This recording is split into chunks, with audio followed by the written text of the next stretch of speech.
Human+Kind, Raising Good Humans. It's Sarah and Mel back for another interview today. And I'm really, I'm really excited about every interview. That's because the topics we cover are pretty awesome. Yes, that's right.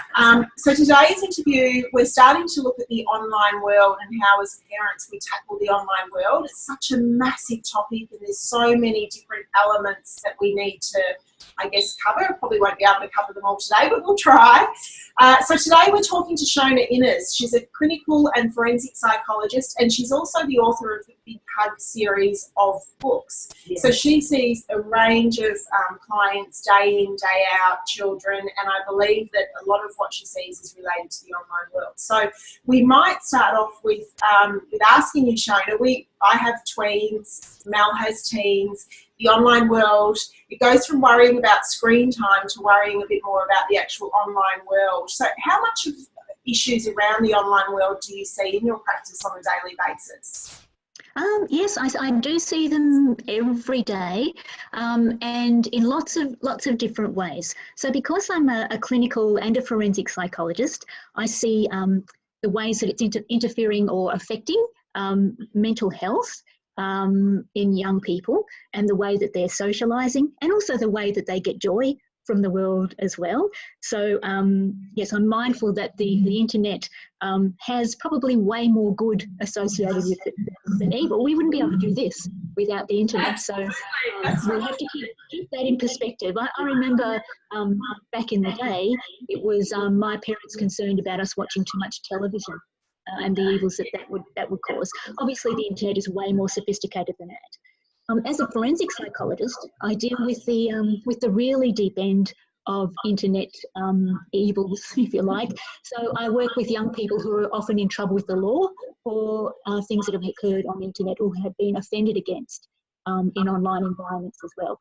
So I might see one little person who's angry because mum and dad don't give him enough time for the games that he wants to play, and then I might see a young woman who's been a victim of online bullying, and then the next appointment might be a young man who's been in trouble for sending naughty pictures to girls to try and get them excited about him. So yeah, so it's a big part of all of our worlds now, and of course that makes it a big part of what we as parents and psychologists need to understand too. Yes. Yeah, it's a new age area that we need to tackle, isn't it? But and you're right, we do always talk about the negative associations with the internet, but there are a lot of positives as well. Absolutely, and if we look at the actual research and the evidence, which we psychologists love, because we love to be able to do the right thing and the best thing for our clients and the most up-to-date thing.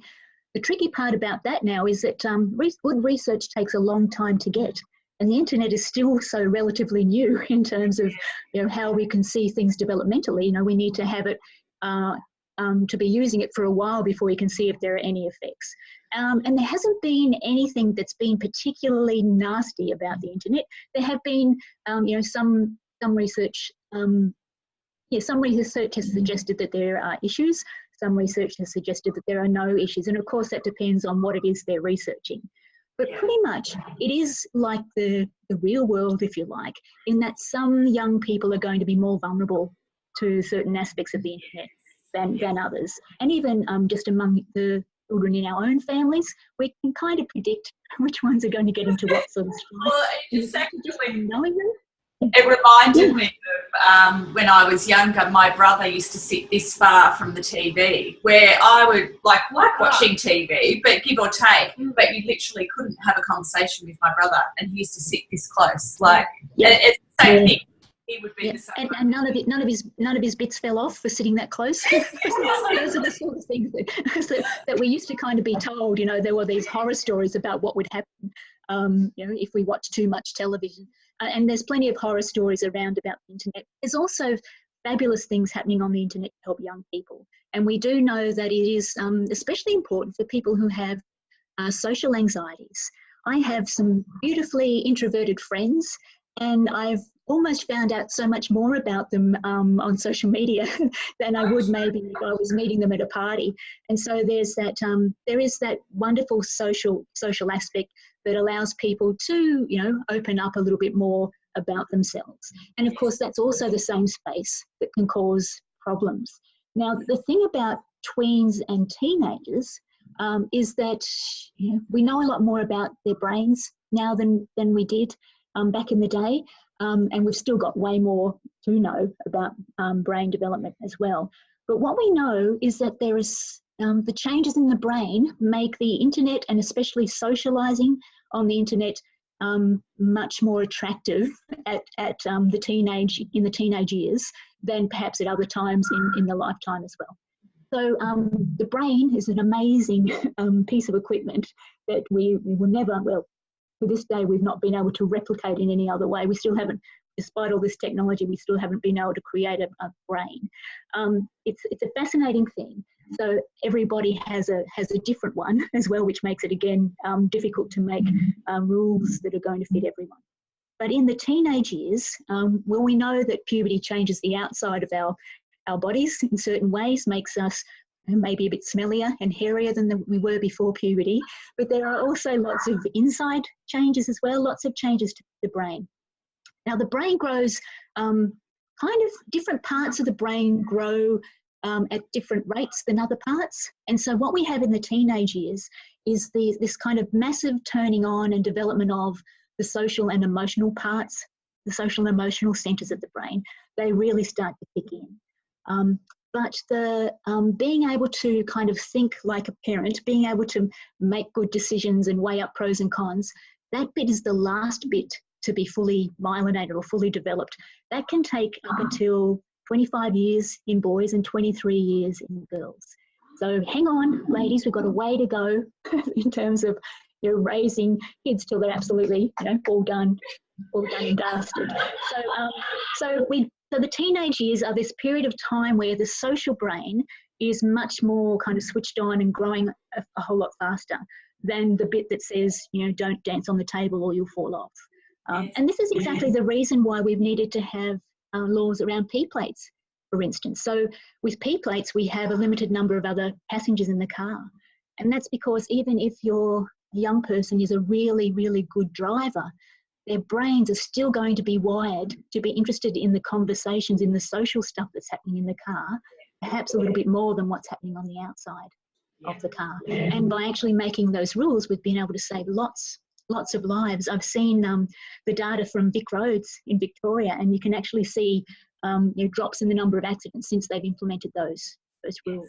Yeah. Oh my gosh, Isn't it? I have two children, so my son is 11 and my daughter is 9. My son, completely with the computer and games and online shows, I call it addictive behaviour, but that's me being my psychologist. My daughter, on the other hand, can just sort of take it or leave it. So I see exactly what you mean when you say that just the differences in people in terms of the addiction for young children as well.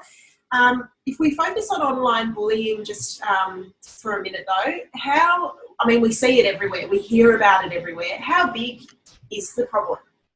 Yes, it's a big problem. It's as big as the schoolyard stuff. It's become another venue for it. And the other thing about the online space is it's something that's there 24/7.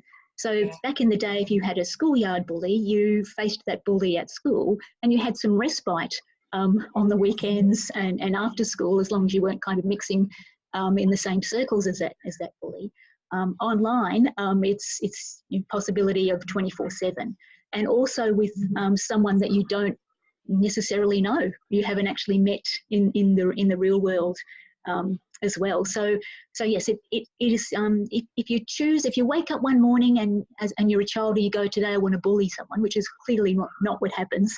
But if that was your intention, the internet would just be such an easier space to do that on. Yeah, so much easier. There's just no barriers a lot of the time in the way. So there's not necessarily a teacher watching, like there might be in the playground sometimes, or not even other kids watching sometimes, as there would be in the playground. So with all the wonderfulness and with all the opportunities to socialise, it does leave you a little bit more vulnerable without having the right kind of scaffolding around you, and the right kind of scaffolding inside of you, which I think is what, as parents, we all want to be able to do, put the scaffolding, eventually walk away as parents and say that job is done because we've left some scaffolding on the inside for kids to use to make good decisions. Yeah. So with like I'm in a situation at the moment with Pearl where she's just got a phone, purely activities based, no social media. But it's frightening. yeah, Really but it's frightening. interesting to the conversations I'm having with her, and I'm just looking at her text messages at the moment, and there's only a couple of them that have are texting each other. I'm interested in what you would say to a child of that age, so Pearl's age, who's 10 or 11. Yes. An etiquette where they, what would do some preventative work is probably what I'm asking at that age. Yeah, absolutely. I would say that you need to use the phone. You need to use the phone as though you were speaking to that person face to face. So don't say anything on the phone or on the internet that you wouldn't say face to face in front of the teacher. That I wouldn't say anything that you wouldn't be prepared to yell from your front veranda to someone else. It's the equivalent of standing on the front veranda and yelling, even though it feels like it's very it's a very private, that it's just you and someone else. And I remember as a kid, I think some boys who lived near us had some walkie-talkie things, and I just think that would just be so exciting. It was a little bit of kind of spy, kind of Charlie's Angels kind of vibe, but just to have this link where you can talk to someone and not see them, and that connection. We all yearn for that, but I think it is about telling kids to be mindful that even though it feels like it's just like a string line between you and the other person, there's a permanent reminder of that left there. It's written down. And the fact that it's written down, the fact that it's actually has some kind of permanency about it, is also the reason why I'm really busy with young offenders, because they're very easily caught from a kind of forensic point of view, because there's evidence. So if it does become a police matter, police don't need to walk a beat and interview lots of suspects or gather lots of evidence. They can just download, press print, and go Exhibit A, Your Honour. So there is a kind of residue left. So it's it's almost like something between face-to-face conversation and letter writing, like secret notes and things too, all of this, the online stuff just really appeals to all those things that I remember loving as a kid, walkie-talkie, secret notes, but they all have risks associated with them, and they last a long time. And so as the person texting, but what about recognising messages that are coming in? Would you give advice to your tweens on, okay, I'm looking at this and this doesn't feel right, or recognising? Do you give strategies to children in regards to that? Even way before the tween years, I love to talk to kids about understanding the feelings that they get in their belly or in their jaws or wherever they get that feeling that tells them that something's not right. Now, the tricky thing about tweens and teens is that the relationship with their friends starts to become more important at some level than the relationship with their parents. And so if there is something going wrong, if they do get something that makes them feel uncomfortable, they may be more likely to tell a friend rather than to tell mum or dad or the teacher. So I think it's important to also tell your kids that if a friend tells you that they've got a concerning message or something, that you encourage that friend, or that you yourself go and talk to a parent or a safe adult about it too. And don't be disappointed if they haven't come to you first. If they come to anyone, that's great. But don't feel like I'm all a bad parent and go down that track if they haven't come to you first. But I think it's really important that we set kids up to understand that feeling in their belly that something's not right, and to know the people that they can talk to. Some people get a jaw thing. Some people get a kind of hand thing. But for me, I don't know, I always go belly, because that's my belly is where I tend to feel. It kind of has, it's a bit like when you go over a little dip in the road sometimes, there's a little kind of like a time lag or something between going over the road, and then your belly seems to go a little bit later. So that's the kind of feeling that I know. That's the conversations I often have with the kids. That's my kind of warning sign. What does your body, what does your fabulous body tell you are the warning signs that something's not quite right here. And then when that indicator goes off, what do you do? In the same way, when the petrol bong goes off in the car, I've got to refuel with the bong bong, or you haven't got your seatbelt on, bong bong. It's all telling you what to do. When you get your bong bong noise from your body, what is it that you need to be doing, and who can you let know? And that's really interesting, because you quite often think, well, how do I talk to my children about it? In what sort of language do I talk to them so they can understand? Yes. But that's exactly perfect. it. That's perfect. Yeah. And when you talk about, children get to the age where they don't talk to mum as much, which I'm dreading, but I know it's coming. We were talking and reading this week more so about mentors. How important is mentors or role models in their lives? Oh, absolutely. And then the internet is another way that people can get in touch with their mentors as well. I think it's about being very careful about which mentor you choose. And I think this is where our values as parents become really important, to be able to identify what it is that's important to us. If we were to summarize the lessons that we wanted to pass on over a lifetime of parenting our child, what would the top 10 kind of things be that we wanted to pass on, and making sure that whoever is a mentor kind of fits in with the feel of those values as well.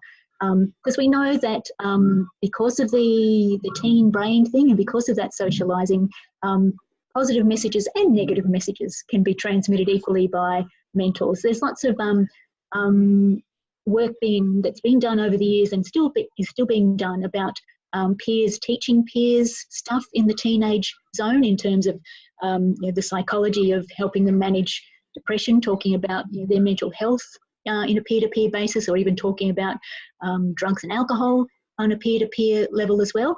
But the research is telling us we need to be careful that the messages that are getting through are the messages that we want to be getting through.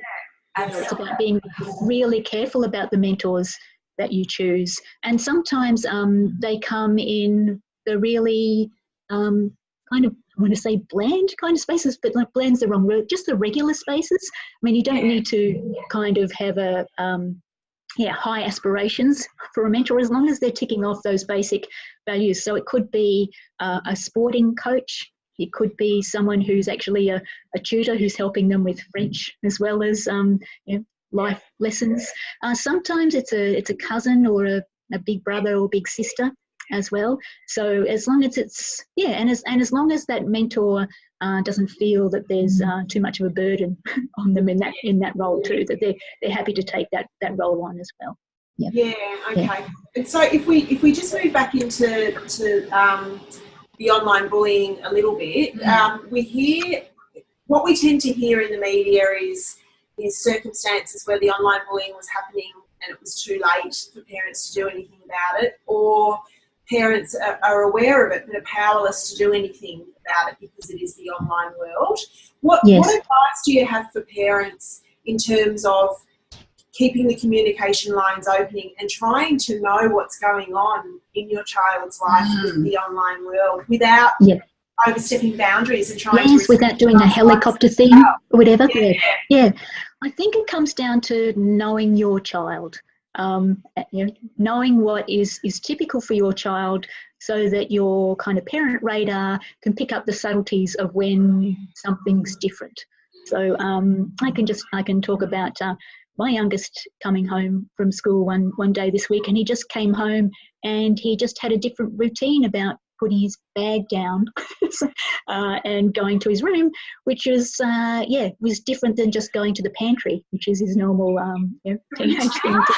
I could just sense in the mum vibes that something was not right, and so I approached him at that point in time. So I think the biggest tip I could give people is know your child and investigate if your feeling is telling you that's something not right. You've got to be prepared for the likely defence where they go nothing's wrong, or they might just grunt at you as well, because sometimes for some kids going into the teenage years, I kind of think about it a little bit like they kind of go into a chrysalis. So they just grunt a lot more at you and drink a lot of your milk usually straight from the carton.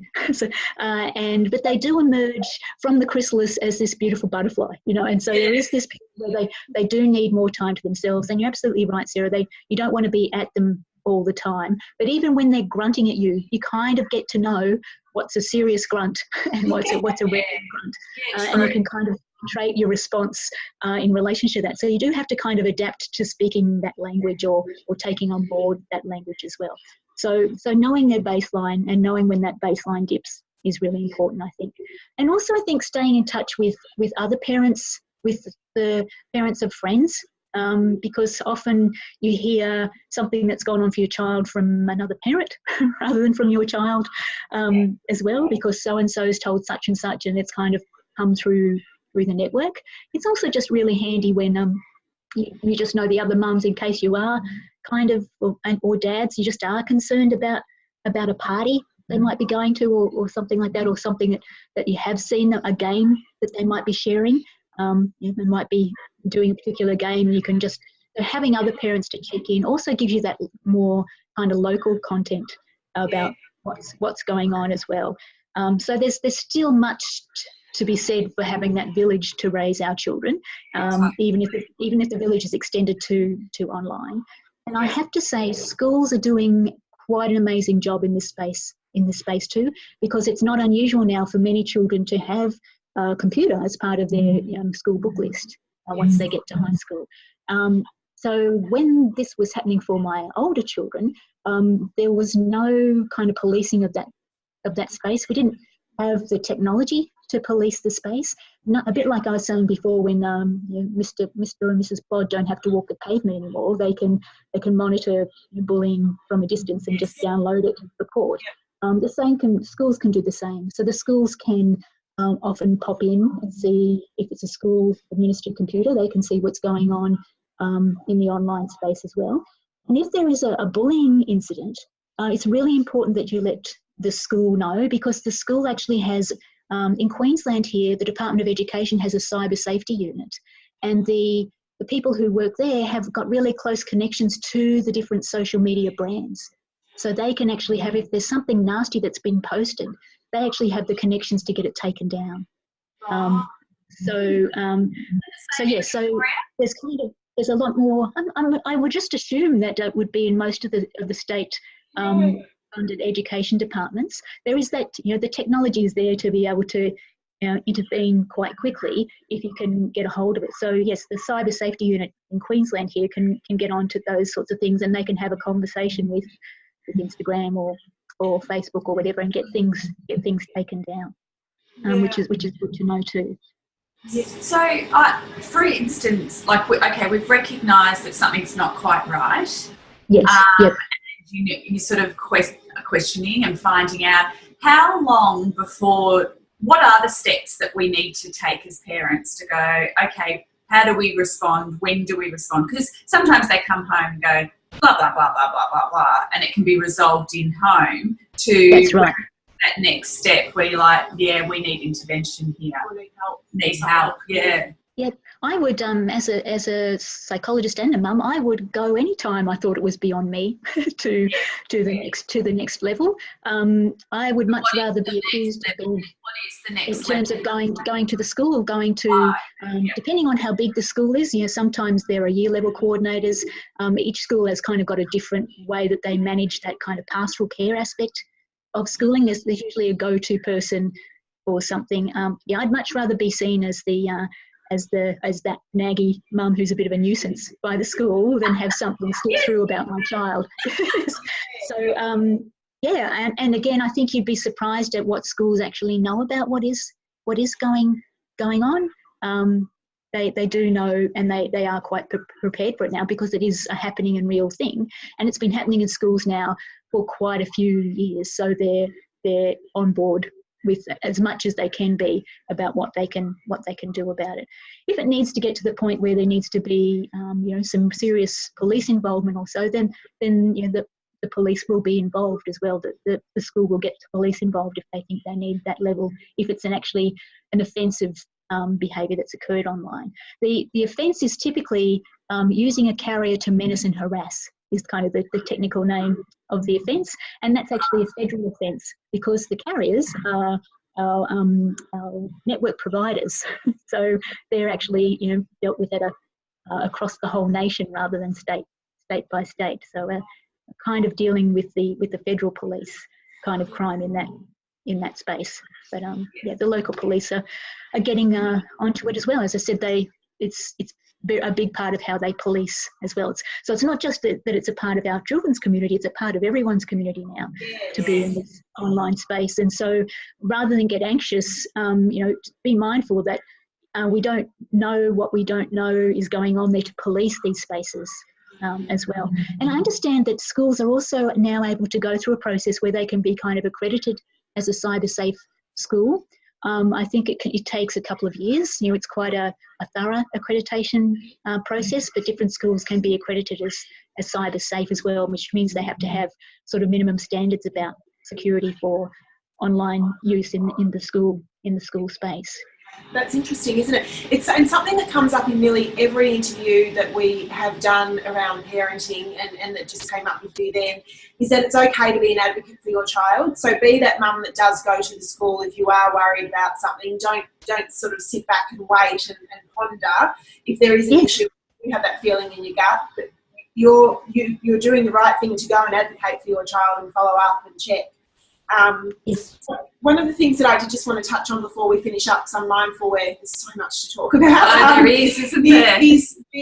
We're talking about when our children are tweens and teens, but starting from a younger age, the conversations that we do have with them, we should be starting really talking to our children from the age of 5 or 6 about being safe, not being safe online, but starting to put up the scaffolding, I guess, as you were saying earlier. Oh yeah, I would go right back. I would go right back until because if they can hold your mobile phone while you're having a cappuccino, there needs to be conversations about the rules about holding that phone and what things that they can be clicking on and playing with. So I would be talking about it from the get-go whenever there's a moment-by-moment opportunity.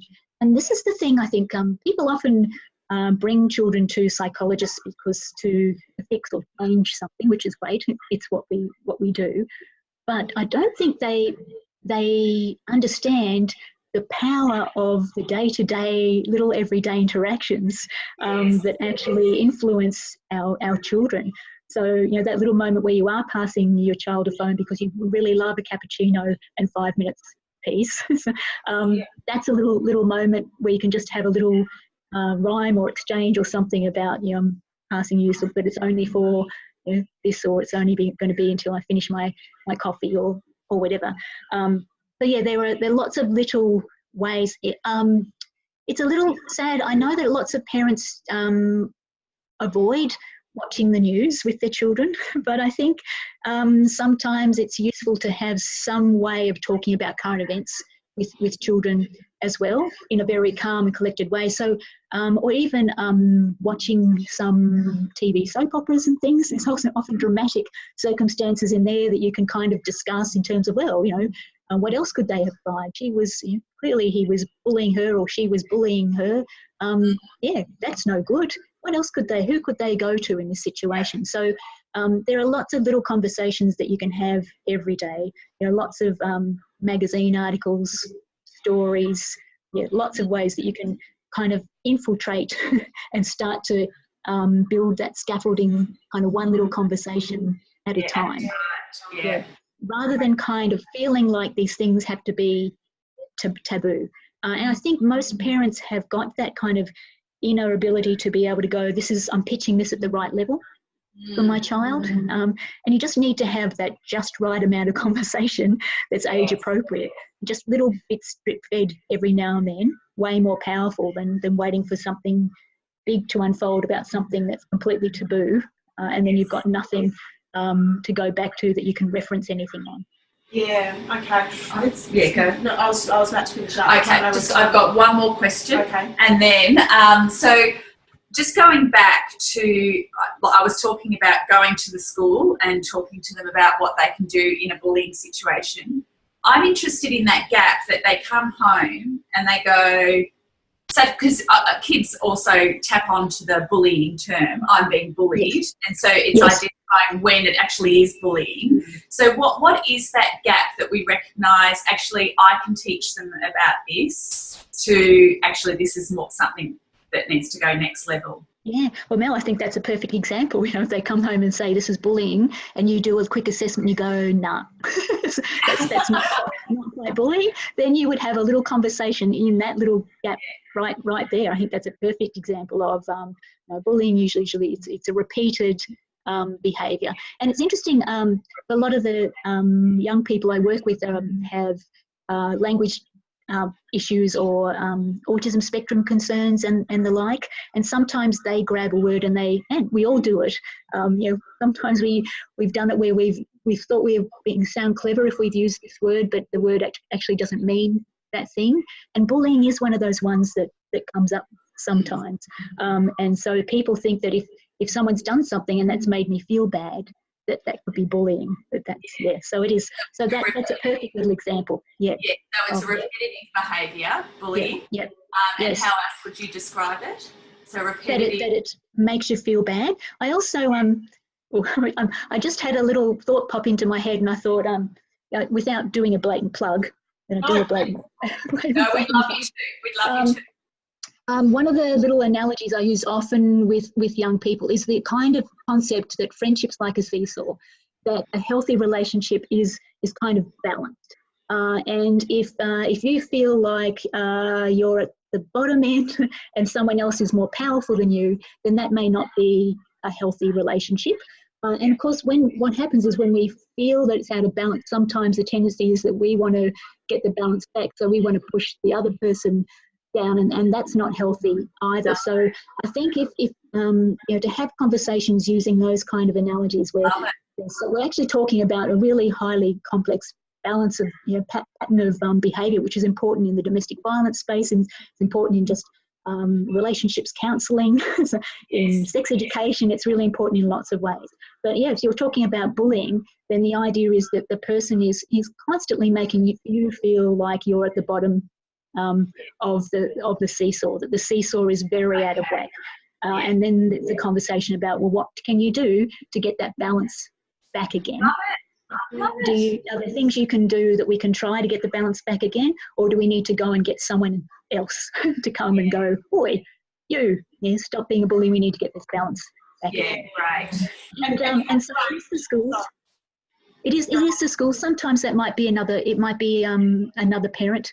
If you've got that connection with the other parents at school, sometimes the parents can sort that out as well, just with a quick chat amongst themselves. And sometimes if you've been socialising with these people, again, you get to know the kind of little temperaments and personalities of the other kids, and just what is their usual and what might be they're not travelling very well.